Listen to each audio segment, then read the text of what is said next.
Study channel पर सभी प्यारे विद्यार्थियों को प्यारा प्यारा सा good morning, good afternoon, good evening लाल।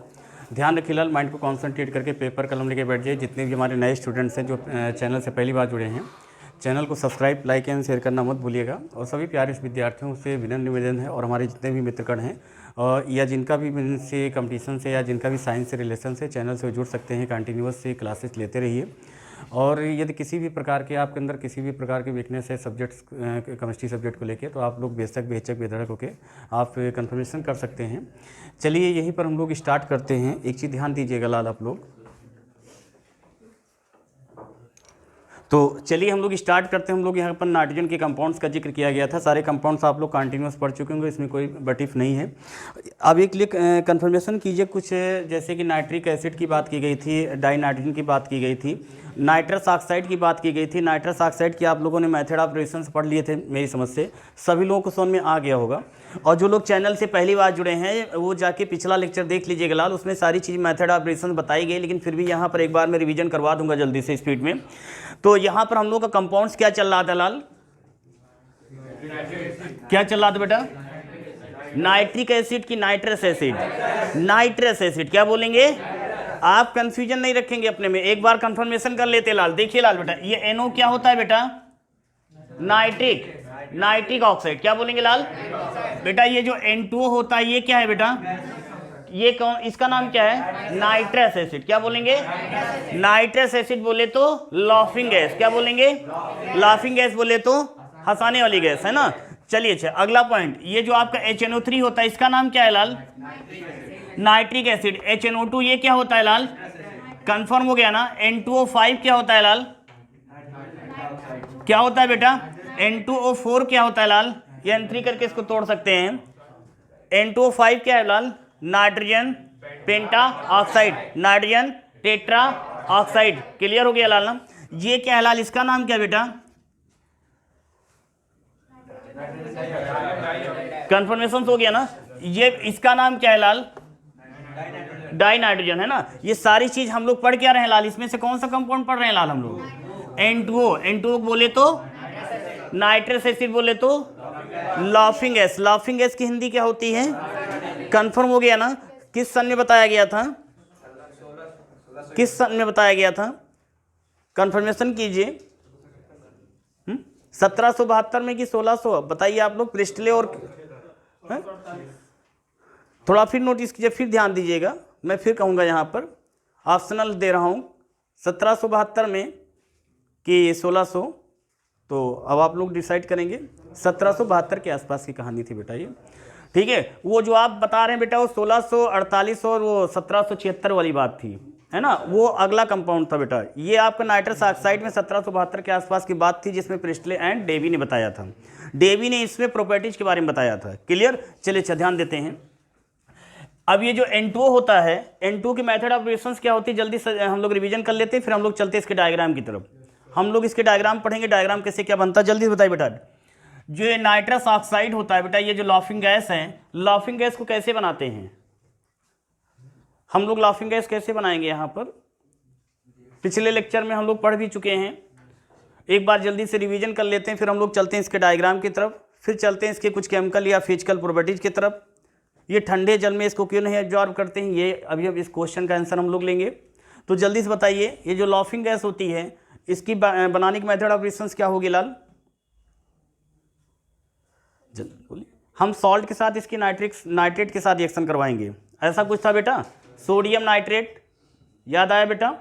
Ammonium salt plus sodium nitrate या मेटल नाइट्रेट में सोडियम नाइट्रेट।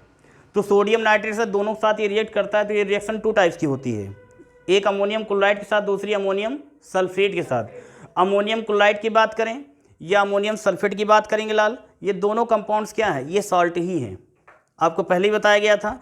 जैसे कहा गया ये जो NH4 का होल ट्वाइस SO4 है। अगला कंपाउंड बताया गया बेटा NH4Cl। इसी को आप लिख सकते हैं बेटा क्या? NH4X लिख सकते हैं, लिख सकते हैं लाल ना, क्योंकि हम लोग को पता है बेटा ये X क्या है लाल? ये हाइड्रोजन है, और हाइड्रोजन में एक प्रॉपर्टीज पाई जाती है क्या? सॉल्ट फॉर्म, मीन्स सॉल्ट बनाने का गुण इसमें ज़्यादा होता है। मतलब कि लवण उत्पादक जिसे हिंदी में कहा जाता है। तो ये जहां पर बेटा ये प्रेजेंट होगा, इस उस नेचर कैसा हो जाएगा उसका, सॉल्ट बिहेवियर। तो यहां पर प्रेजेंट है लाल क्या, ये अमोनियम हाइलाइड, इसका नाम क्या बेटा, अमोनियम हाइलाइड। क्या बोलेंगे, अमोनियम, अमोनियम हाइलाइड। हाइलाइड बोले तो एक्स, क्लियर, और एक्स बोले तो लाल fluorine, chlorine, bromine and iodine. Confirm हो गया लाल ना।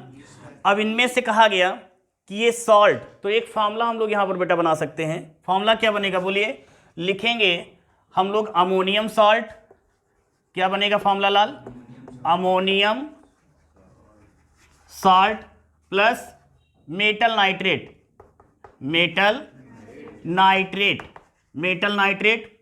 तो ये सॉल्ट फॉर्म में क्या बनेगा लाल, N2O बनेगा। मतलब ये रिएक्शन 2 स्टेप में जाएगी। तो डायरेक्टली जब यहां पर लेते हैं तो NH4 क्या जाएगा लाल बोलिए, NH4 NO3 बनेगा ना। फिर लास्ट में हम लोग क्या बना लेते हैं, N2O लॉफिंग गैस बना लेते हैं। क्लियर। तो हमने एक चीज सीखा बेटा, अमोनियम सॉल्ट कहा गया। अमोनियम सॉल्ट में बेटा अमोनियम सल्फेट भी आ रहा है और अमोनियम क्लोराइड, दोनों के साथ जब आप रिएक्शन करवाएंगे तो आपको एक कॉमन प्रोडक्ट मिलेगा बेटा। उस कॉमन प्रोडक्ट का नाम क्या है लाल, अमोनियम नाइट्रेट, जिसका फॉर्मूला क्या होता है, NH4NO3। क्लियर। और जब इनका आयनाइजेशन फिर इसको क्या करते हैं, हीट करते हैं। क्या करते हैं, जैसे हीट करोगे लाल तैसे ही हमको क्या मिलेगा, नाइट्रस मीन्स लॉफिंग गैस मिल जाएगा। क्लियर। अब ध्यान दीजिएगा, ये जो आपका कंपाउंड्स है इसका जब आयनाइजेशन करते हो, आपको पहले भी बताया गया था, मैं फिर बता रहा हूँ, यहाँ पर ध्यान दीजिएगा। ये जो आईसी केमिस्ट्री होती है, आईसी केमिस्ट्री का मतलब क्या होता है कि आयनाइजेशन, आयनाइजेशन का मतलब होता है कि ये आयंस के थ्रू मिलकर, आयंस के थ्रू मिलकर बने होते हैं। मीन्स एक पर कैटायंस होगा, दूसरे पर बेटा एनायंस। किसी भी आईसी कंपाउंड्स का जब आप आयनाइजेशन करते हो तब वो 2 आयंस में रिलीज होते हैं, मीन्स ब्रेक हो जाएंगे। जैसे अमोनियम नाइट्रेट को जब हम क्या करते हैं, इसका आयनाइजेशन करते हैं तो ये कितने आयन में टूटेगा लाल, NH4 प्लस, नेक्स्ट कौन सा जाएगा लाल, NO3 माइनस। एक चीज़ हमेशा याद रखिएगा लाल कि किसी भी कंपाउंड्स में, किसी भी कंपाउंड्स में जब उनका आयनाइजेशन होता है, जब उनका आयनाइजेशन होता है तो charge number equal but charge opposite, charge number equal but charge opposite. मतलब चार्ज नंबर इक्वल मतलब यहाँ पर प्लस के कितने चार्ज हैं, 1 है, यहाँ पर माइनस के कितने चार्ज हैं। तो इस बात को हम ऐसे बोलेंगे, charge number equal but charge opposite. ये कैटायन तो वो एनायन। कहने का मतलब किसी कंपाउंड्स में एक ग्रुप का हमको आयंस क्लियर हो जाए तो नेक्स्ट वाले को हम कंफर्मेशन कर सकते हैं। जैसे अमोनियम सल्फेट, बात को समझिएगा, अमोनियम सल्फेट, जैसे यहाँ पर अमोनियम नाइट्रेट का आयनाइजेशन किया तो 2 आयंस में ये रिलीज हो रहा है, एक कैटायंस में दूसरा एनायंस में। तो ऐसे ही अगला कंपाउंड्स देंगे, अगला कंपाउंड देंगे। तो जैसे यहाँ पर ध्यान दीजिएगा, कंपाउंड्स में जैसे गया आपका अमोनियम, अमोनियम NH4 का whole twice S4, ammonium sulphate. अब सेंस लगाइएगा लाल, यहाँ पे हमने एक चीज नोटिस किया यहाँ पर, क्या, ये जो अमोनियम सल्फेट है, अमोनियम पर ओनली 1 ही चार्ज प्रेजेंट होता है। कितने चार्ज प्रेजेंट होता है, 1 चार्ज प्रेजेंट होगा। तो इसीलिए अमोनियम को किस फॉर्म में लिखेंगे, होल ट्वाइस फॉर्म, क्योंकि हम जानते हैं कि अमोनियम सल्फेट का जब आयनाइजेशन किया जाता है तो ये 2 आयंस में क्या होते हैं, ब्रेक हो जाएंगे, एक प्लस में दूसरा माइनस में। जैसे हमने यहाँ पर अमोनियम नाइट्रेट का आयनाइजेशन किया तो अमोनियम नाइट्रेट, वैसे ही अमोनियम सल्फेट का करेंगे बेटा, क्या जाएगा बोलो। जैसे हमने कहा कि ये जो S4 है, S4 पर माइनस के 2 चार्ज, सल्फेट पर माइनस के 2 चार्ज, और अमोनियम पर कितने चार्ज होते हैं, 1 NH4। तो आप ऐसे से कभी गलती से भी मत करिएगा, है ना। आप क्या करेंगे, आगे आप 2 लगा दीजिएगा, मतलब अमोनियम कितनी बार हो गया, 2 बार। मतलब एक चीज याद रखिएगा कि नहीं मालूम चला आप यहाँ पर सीरियस होकर माइंड को कॉन्सेंट्रेट करके स्वामी विवेकानंद या APJ अब्दुल कलाम की तरह बैठ के पढ़ रहे हो हैं, और घर पर गए आपका BP हाई हो गया। मतलब क्या, कहा गया, जैसे हमने कहा जैसे सोडियम पर +1 ही चार्ज होता है तो गलती से ना करिएगा, क्या लाई इस पर हम 2 लगा दें, क्या दिक्कत ना, ऐसा कभी नहीं करेंगे। आप जब इसको बैलेंस करना होगा तो आगे 2 लगा दीजिएगा। इनके चार्ज इंक्रीज नहीं करेंगे आप। चार्ज यदि करेंगे तो आउटर मोस्ट शेल में वैलेंस इलेक्ट्रॉन से दिक्कत करेंगे। हमें ये भी पता है कि आउटर जो एक एटम्स या तत्व या परमाणु किसी दूसरे तत्व या परमाणु से कौन से इलेक्ट्रॉन शेयरिंग करते हैं, आउटर मोस्ट शेल में प्रेजेंट इलेक्ट्रॉन ही एक दूसरे से शेयरिंग करते हैं। उन्हीं को हम लोग बोलते हैं वैलेंस इलेक्ट्रॉन, और वो पार्टिसिपेट करते हैं तो बोलते हैं वैलेंसी उनकी जितनी होती है, जितने संयोजी इलेक्ट्रॉन्स होते हैं। क्लियर, ग्रुप नंबर से हम लोग कंफर्म कर लेते हैं। तो यहां पर ये सारे पॉइंट्स आपको क्लियर हो गए।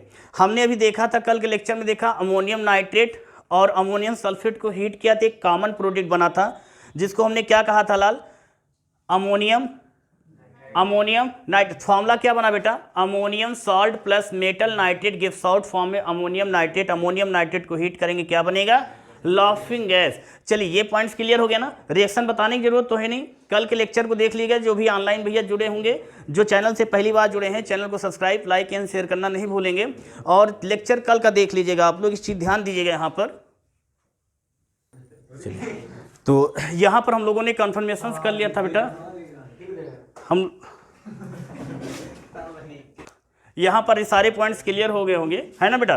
तो हमने देखा बेटा ammonium salt plus metal nitrate gives out form में अमोनियम नाइट्रेट, जिसको हमने हीट किया तो लाफिंग गैस बनके तैयार यहाँ पर हो गई। अब चलते हम लोग आगे की तरफ बढ़ते हैं। ये मतलब इसके डायग्राम में क्या मतलब कि जो हम लोग लाफिंग गैस बनाते हैं, लाफिंग गैस का जब स्ट्रक्चर की बात करेंगे तो लाफिंग गैस के जब स्ट्रक्चर की बात करेंगे तो यहाँ पर कितने कोऑर्डिनेट बॉन्ड प्रेजेंट होते हैं। चलिए अच्छा, स्ट्रक्चर बना रहे हैं हम लोग यहाँ पर। तो ये N2O जो होता है, N2O, तो इसका स्ट्रक्चर कैसे बनेगा, कौन बताएगा, आप में से कोई बताएगा लाल।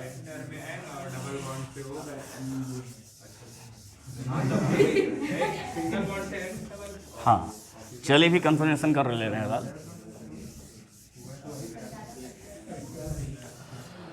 चलिए भैया ध्यान दीजिए यहाँ पे। अब हमने कहा कि जैसे N2O बेटा दिया गया, N2O क्लियर। अच्छा, एक चीज आपको हमेशा याद रखना चाहिए बेटा, ये जो नाइट्रोजन जो होता है ये D2 बॉन्ड बनाएगा। कौन सा बॉन्ड बनाएगा, D2 बॉन्ड बनाएगा। D2 बॉन्ड का मतलब कि एक नाइट्रोजन ये हो गया, क्लियर। अगला कौन सा हो गया, ये नाइट्रोजन हो गया। अब दोनों नाइट्रोजन तो आपस में क्या करेंगे, ट्रिपल बॉन्ड के थ्रू जुड़ जाएंगे, क्लियर। मतलब बेटा ये आपका क्लियर। तो इस नाइट्रोजन के पास 5 थे, इस नाइट्रोजन के पास 5 थे, दोनों स्टेबल हो गए। अब बेचारा ऑक्सीजन जो है रोटेट कर रहा है, ऑक्सीजन रोटेट कर रहा है, मतलब इस ऑक्सीजन को भी इलेक्ट्रॉन, ये देखिए यहाँ पर एक ऑक्सीजन है, अब इस ऑक्सीजन को इलेक्ट्रॉन कौन देगा, नाइट्रोजन दे देगा, क्योंकि नाइट्रोजन के पास लोन पेयर इलेक्ट्रॉन प्रेजेंट होता है। और जानते हैं आपके लोन पेयर इलेक्ट्रॉन किसी को दे दिए जाते हैं, मतलब कंफर्म कि उसके डोनेट कर दिए जाते हैं। तो वहां पर कौन सा बॉन्ड बनता है, D2 बॉन्ड, या आप बोलेंगे कोऑर्डिनेट बॉन्ड, या बोलेंगे उपसह संयोजक चिन्ह है। मतलब ये देखो बेटा ऐसे ये चिन्ह है ना, क्लियर। तो ये देखो इसके पास 2 इलेक्ट्रॉन प्रेजेंट थे ना, ये दोनों इलेक्ट्रॉन उठा के इस ऑक्सीजन को दे देगा, क्लियर हो गया ना। अब देखो यहाँ पर नाइट्रोजन टू नाइट्रोजन के देखिए इसके भी 8 कंप्लीट, इसके भी बेटा 8 कंप्लीट, और ऑक्सीजन के भी कितने हो गए, 8 कंप्लीट, क्लियर हो गया ना। ऑक्सीजन का एटॉमिक नंबर कितना होता है अनिकेत, पीछे वाले भैया, कितना होता है बेटा, 6 होता है। हमारे भैया देखो 6 होता है ना, नकल करते हो फिर भी नहीं अकल लगाते हो, 8 होता है। चलिए ध्यान रखिएगा, मैं नहीं चाहता हूँ कि आपसे दोबारा सब लोग सेकंड ईयर करो, सब लोग पास हो जाओ, मैं यही उम्मीद करता हूँ आप लोगों से, है ना। चलिए अच्छा ध्यान दीजिए, नाइट्रोजन का एटॉमिक नंबर बेटा 7 इम्प्लाइज दैट फॉर्म में बेटा 1:2, 2:2, 2p3, 3 + 2 = 5, 5 + 2 = 7। वैलेंस इलेक्ट्रॉन बेटा नाइट्रोजन के पास कितने प्रेजेंट हैं, 5। आउटर मोशन में present maximum electrons, that is valence electron, याद रखिएगा हमेशा बेटा, क्लियर। एक चीज हम ये भी जानते हैं, ग्रुप्स नंबर भाई, आउटर मोशन में present electrons number, that is valence electron, valence electron is equal two groups number. भाई जैसे आपसे कोई पूछे कि नाइट्रोजन किस ग्रुप का है, बोल देना 5 है, 5। नाइट्रोजन किस ग्रुप का है, 5th का है कि नहीं है, और 1 जोड़ोगे 15 हो जाएगा। ये ट्रिक मैंने आपको पहले बता चुका हूँ, क्लियर। चलिए अच्छा, तो ये सारे, अब ऑक्सीजन का बेटा कितना होता है 8, इंप्लाइज दैट फॉर्म बेटा 1s2 कॉमा 2s2 2p4, 4 + 2 = 6 + 2 = 8। इसके पास वैलेंस इलेक्ट्रॉन कितने बेटा 6 है। इसे कंप्लीट करने के लिए कितने चाहिए नाइट्रोजन को, नाइट्रोजन को कितने चाहिए बेटा 3 चाहिए बेटा ना, और ऑक्सीजन कितने चाहिए बेटा 2 चाहिए कंप्लीट। अब ध्यान देना बेटा, इस नाइट्रोजन को कितने चाहिए 3, इस मतलब कि दोनों नाइट्रोजन को बराबर बराबर चाहिए, तो इसलिए आपस में दोनों क्या करेंगे बेटा, ये ट्रिपल बॉन्ड क्यों बना रहे हैं, अब समझ में आया कि इस नाइट्रोजन के पास 5 थे और इस नाइट्रोजन के पास भी 5 थे, दोनों के पास कितने कितने थे लाल 5 5, तो 5 5 मतलब दोनों के कितने कितने चाहिए 3 3 चाहिए। तो किस बॉन्ड के थ्रू शेयरिंग करेंगे, सिंगल नहीं सिंगल बॉन्ड के थ्रू करेंगे, सिंगल बॉन्ड थ्रू करेंगे। वो कैसे, डबल बॉन्ड के थ्रू करेंगे कि ट्रिपल बॉन्ड के थ्रू करेंगे, ट्रिपल बॉन्ड के ही थ्रू करेंगे, कंफर्म ना। आप क्रीडेंस के साथ बोलिए ना, ट्रिपल बॉन्ड के ही थ्रू करेंगे। मतलब जब इसके पास 5 है, इसके पास भी बेटा 5 है, दोनों के पास 5 5 है, दोनों के पास 3 3 चाहिए बेटा, तो दोनों आपस में क्या करेंगे, इलेक्ट्रॉन्स की क्या कर लेंगे, शेयरिंग कर लेंगे। अब देखो इसके पास 5, इसके 5, इसके पास कंप्लीट कर लिया, और इसके पास अब देखिए शेष बचे हुए थे 2 इलेक्ट्रॉन, इसके पास 2 इलेक्ट्रॉन शेष बचे थे, और 2 इलेक्ट्रॉन उठा के उसको दे दिया, किसको दिया बेटा इस, क्योंकि ऑक्सीजन के पास आउटर मोशन में वैलेंस इलेक्ट्रॉन कितने थे बेटा 6 थे, 2 मिल गए 8 इसके कंप्लीट। तो ये आपका हो गया किसका स्ट्रक्चर बेटा, लाफिंग गैस का। आगे बात समझ में है ना, घर पर जाइएगा, आप लोगों के लिए भी होमवर्क है, लुईस डॉट वाला स्ट्रक्चर बनाइएगा। और एक चीज याद रखिएगा, यहां पर एक पॉइंट और याद रखिएगा, शेयरिंग का इलेक्ट्रॉन हमेशा सेंटर में प्रेजेंट होता है, मतलब दोनों एटम के बीच में। जैसे आप लोग छोटे पर, जैसे आप लोग अभी क्रिकेट खेलते हो, तो आप जो पैसा होता है वो ना तो ए टीम के पास होता है, ना तो वो किसी अदर पर्सन के पास होता है। मालूम चला ए टीम हार गई तो लेके पैसा निकल गई।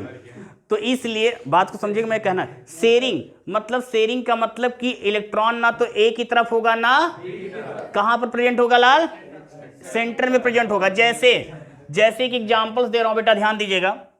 जैसे हमने नाइट्रोजन का एग्जांपल दिया, अब नाइट्रोजन के बीच पे कौन सा बॉन्ड है, यहां पे ट्रिपल बॉन्ड प्रेजेंट है, और ट्रिपल बॉन्ड का मतलब क्या हो गया,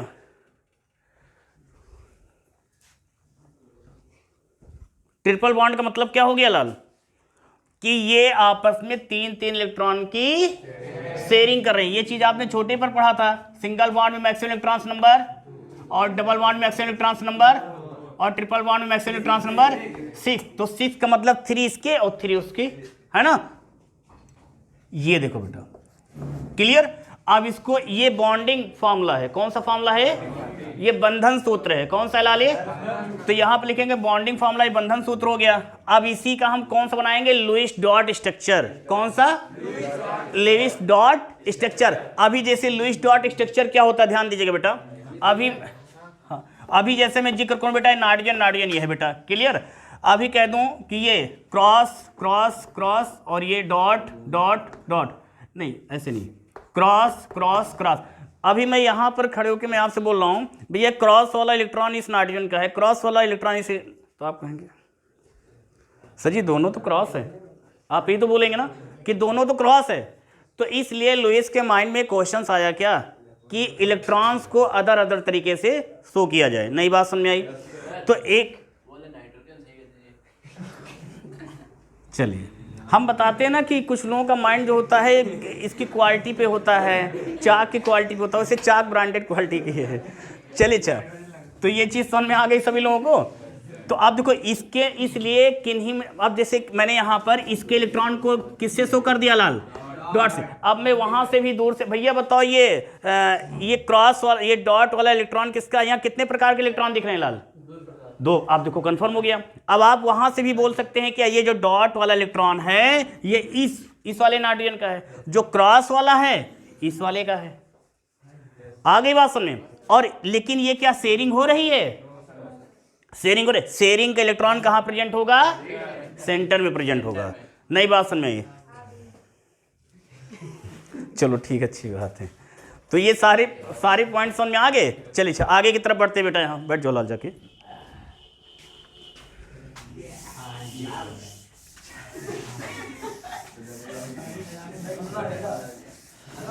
चलिए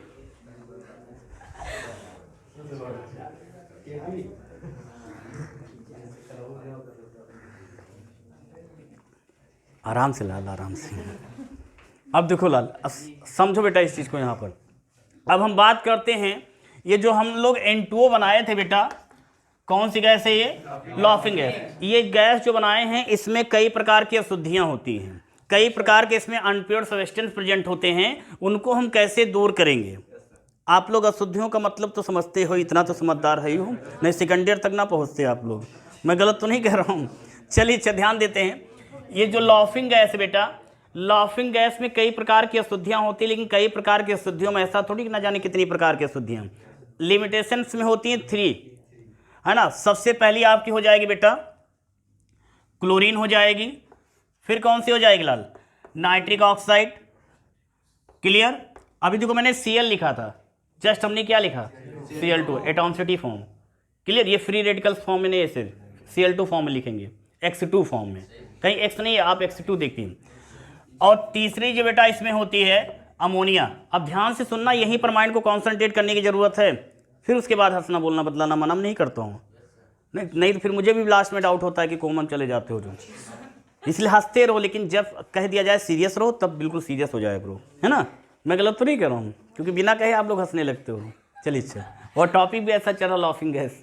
चलिए अच्छा, अभी अपने पास डिजिटल बोर्ड होता तभी आपको दिखाते लॉफिंग गैस कैसा होता है, वैसे है ना, रंगीन होता है, ये स्वाद में मीठे।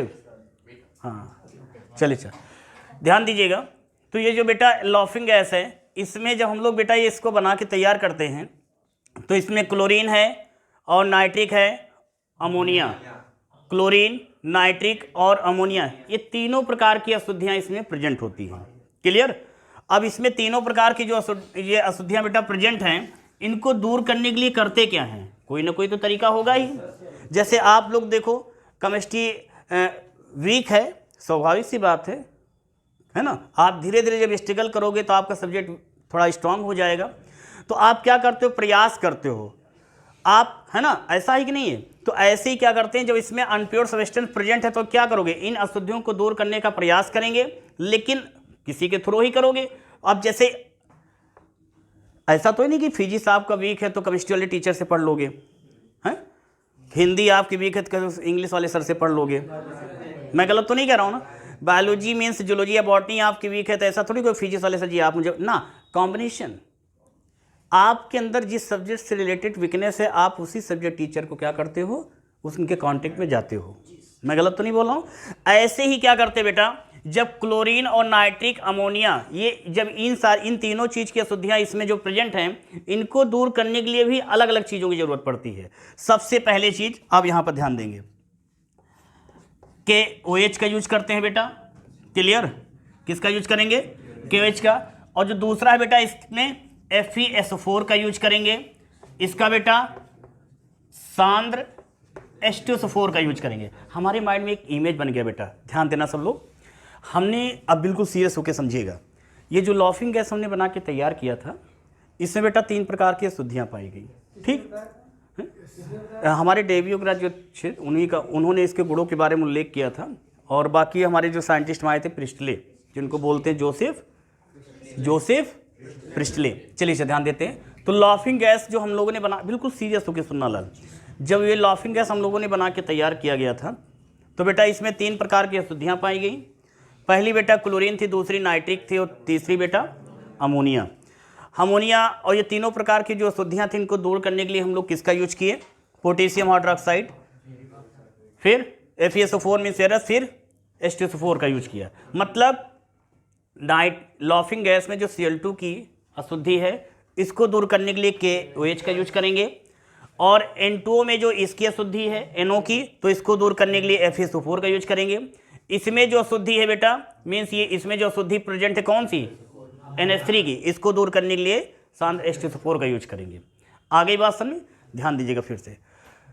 अब एक चीज ध्यान रखिएगा, ये सल्फ्यूरिक एसिड नाइट्रस एसिड में प्रेजेंट क्लोरीन की अशुद्धि को दूर नहीं कर सकती है। आगे बात समझ, एक दूसरे की अशुद्धि को एक दूसरा कोई रेजेंट या कोई कंपाउंड्स केमिकली दूर नहीं कर सकता है। इसीलिए कहा गया कि लॉफिंग गैस में तीनों प्रकार की अशुद्धियां हैं। इन तीनों प्रकार की अशुद्धियों को दूर करने के लिए अलग अलग केमिकल का यूज किया गया। सबसे पहले नाइट्रस में क्लोरीन की अशुद्धि को दूर करने के लिए पोटेशियम हाइड्रोक्साइड का यूज करते हैं। फिर इसमें जो ये अशुद्धि प्रेजेंट होती है, अनप्योर सॉल्यूशन प्रेजेंट होता है, FeSO4 का यूज करते हैं। फिर इसमें जो अमोनिया की अशुद्धि बेटा प्रेजेंट होती है, इसको दूर करने के लिए क्या करते हैं, सल्फ्यूरिक एसिड का यूज करते हैं। ऑयल ऑफ विट्राइल का सीज का तेल का यूज करते हैं। अच्छा, ये बात तुम लोग समझ में आ गई। अब ध्यान दो बेटा, अब ये जो हम लोग बना के तैयार करते हैं, तो एक चीज ध्यान रखना, इस N2O को जो है हम लोग क्या है, ठंडे जल में नहीं एब्जॉर्ब करते हैं, मतलब एकत्रित नहीं करते हैं। ऐसा क्या, कोई रीजन तो होगा ही। मतलब ये जो लॉफ्टिंग गैस हम लोग बना के तैयार करते हैं बेटा, इसको ठंडे जल के साथ हम लोग नहीं एकत्रित करते हैं। क्या रीजन है? रीजन ये है कि ठंडे जल में नाइट्रस ऑक्साइड ये जो है H2O में पूरी तरह से क्या हो जाएगी, ये घुलनशील हो जाएगी, मतलब पूरी तरह से ये घुल जाएगी। आ गई बात समझ में? मतलब बेटा ये नाइट्रस ऑक्साइड को जब हम क्या करते हैं, एब्जॉर्ब करते हैं, एकत्रित करते हैं, तो ठंडे जल में हम लोग नहीं करते हैं। तो वो जल कैसा होता है, वो गर्म जल होता है। और गर्म जल में क्या करते हैं, इस nitrous oxide means nitrous mean lofting gas को हम लोग क्या करते हैं, एब्जॉर्ब कर लेते हैं। तो माइंड में पहला क्वेश्चन क्या बना कि नाइट्रस ऑक्साइड को हम एब्जॉर्ब करने के लिए ठंडे जल का यूज क्यों नहीं करते हैं?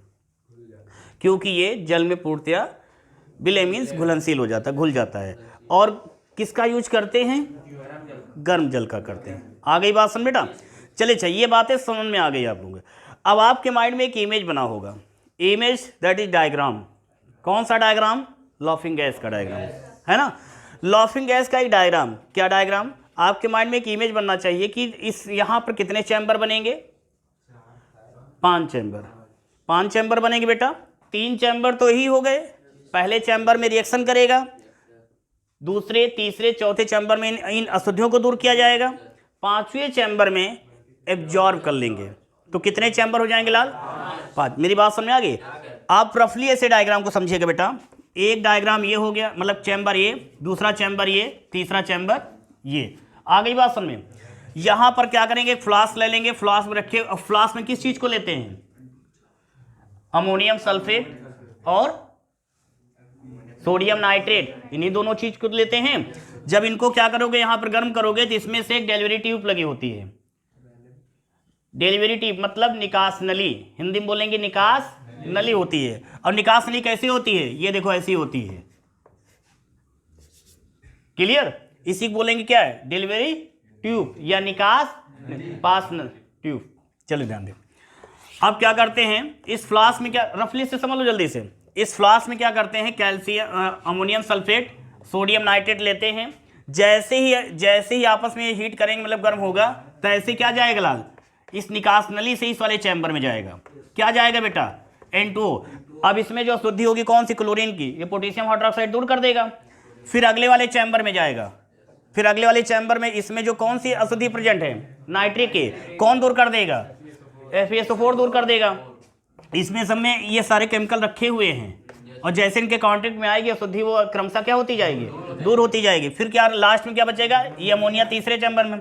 इस चैम्बर में क्या रखा हुआ है पहले से, सल्फ्यूरिक एसिड। जैसे इसके कांटेक्ट में क्या जाएगा, N2O, और जैसे N2O इसके कांटेक्ट में जाएगी, तैसे H2SO4 क्या करेगा, इसमें जो अनप्योर सब्सटेंस प्रेजेंट है NH3, ये दूर हो जाएगी। और दूर होने के बाद लास्ट में क्या करते हैं, एक बीकर होगा बेटा, उस बीकर में क्या करेंगे बेटा, क्या करेंगे, एकत्रित कर लेंगे, निकास है ना। और लेकिन वो वाटर कैसा होगा, वो गर्म, बस इतना याद रखिएगा। क्लियर? माइंड में इमेज बन गया। चैम्बर कितने होंगे, 5 हो गए, जिसमें से पहले में क्या करेंगे, अमोनियम सल्फेट और सोडियम नाइट्रेट को गर्म करेंगे। जैसे गर्म करेंगे N2O तो बन गया, लेकिन N2O में कई प्रकार की अशुद्धियां थी, उन अशुद्धियों को क्रमशः क्या करेंगे, स्टेप बाय स्टेप दूर करेंगे। मतलब पोटेशियम हाइड्रोक्साइड FeSO4 और ये H2SO4 के थ्रू दूर कर लेंगे। जैसे दूर करेंगे, लास्ट में हम क्या करते हैं, फ्लास्क में एक बीकर होता है, बीकर में क्या करते हैं, नाइट्रस ऑक्साइड को तो एकत्रित कर लेते हैं, लेकिन ठंडे जल में नहीं करते हैं। यदि हम ठंडे जल में करेंगे तो क्या हो जाएगा, वो विलय उसी में घुल जाएगी, उसको हम एब्जॉर्ब कर ही नहीं पाएंगे। नई बात सुन में बेटा। क्लियर? अच्छा, ये तो बात हो गई इनकी। जब बात करते हैं इनकी फिजिकल प्रॉपर्टीज की, तो लिटमस पेपर के बेहतर इनका बिहेवियर ज़्यादा अच्छा नहीं होता है, मतलब ना अम्लीय होता है ना, ये कैसा होता है, उदासीन होता है। जिसका लिटमस पेपर के प्रति बिहेवियर ना एसिडिक हो ना बेसिक हो, बोलेंगे न्यूट्रल होता है, मतलब उदासीन होता है। क्लियर? आप लोग समझदार तो ही हो। जो कंटिन्यूअस आपको होमवर्क देता हूं ना, तो आप एसिडिक हो ना हो बेसिक हो, न्यूट्रल हो। मैं कहता जाता हूँ, आप तैयारी नहीं करते हो, दैट इज न्यूट्रल। तो आप ही के कैटेगरी का लाफिंग गैस है, ध्यान दीजिएगा। ऐसा नहीं आप लोग पढ़ने में अच्छे हो। तो यहाँ पर ध्यान दीजिएगा, ये जो क्या हुआ फुरकान बिलाल, चलिए आगे पॉइंट से ध्यान देते हैं। जो अगला जिक्र जाएगा बेटा, ये जो लाफिंग गैस है हमको पता है, हम लोगों को जब इसको सूंघते हैं तो सूंघने से हंसी आती है। आप लोग तो ऑलरेडी वही कैटेगरी के हो। और जो दूसरा पॉइंट होता है बेटा, इसको जब ज़्यादा सूंघते हो तो आंखों से पानी निकलने लगता है, क्लियर। और जब थोड़ा और ज़्यादा सूंघते हो तो क्या होता है लाल, दम घुटने लगना है, दम घुटने लगता है। और जब थोड़ा और ज़्यादा सूंघ तो सिधर जाते हैं, मतलब कि डेथ हो जाती है इंसान की। इसलिए इनका यूज ज़्यादा नहीं करना चाहिए, क्लियर। जैसे कुछ लोग जब एक्सपेरिमेंट में से method of research of ammonia, कुछ लोग टीचर्स बोलते हैं कि अमोनिया को सूंघने से क्या होता है, जुकाम दूर हो जाता है। मैं मानता हूँ, लेकिन ज़्यादा सूंघने से मैंने आपको वो भी बताया था क्या होता है ना, दिक्कतें क्रिएट हो जाती हैं। चलिए अच्छा, दम वहाँ भी घुटने लगती है। केमिकल किसी की चीज़ का यूज करोगे, ऑक्सीजन को छोड़ के, चलो अच्छा, क्यों नहीं, इनर्ट है नाइट्रोजन आपके एटमॉस्फेयर में 78%, बट ये इनर्ट बिहेवियर में है, ये रिएक्शन नहीं करती है। ऐसा कुछ है, रियल है। 70 जो N2 होता है बेटा एटमॉस्फेयर में कितने परसेंट है, 78%, लेकिन ये रिएक्ट ये नुकसानदेह नहीं है। चलिए अच्छा ध्यान देते हैं। तो ये सारे पॉइंट सभी लोग समझ में आ गए, कंठस्थ हो गए, क्लियर हो गया। किसी को रटना तो नहीं पड़ा, अपना कॉन्सेप्ट क्या है, तो कल आप लोग लिख के आ लाएंगे, ठीक है, हाँ। चलिए अच्छा ध्यान दीजिएगा, नेक्स्ट लेक्चर में इसकी केमिकल प्रॉपर्टीज आपको विधिवत समझा दी जाएगी कि इसमें कौन सी रिएक्शंस और नया टॉपिक कोई फिर स्टार्ट करेंगे। माइंड को कॉन्सेंट्रेट करके जो चैनल से पहली बार जुड़े, चैनल को सब्सक्राइब, लाइक एंड शेयर करना नहीं भूलेंगे लाल। ओके लाल, बेस्ट ऑफ लक।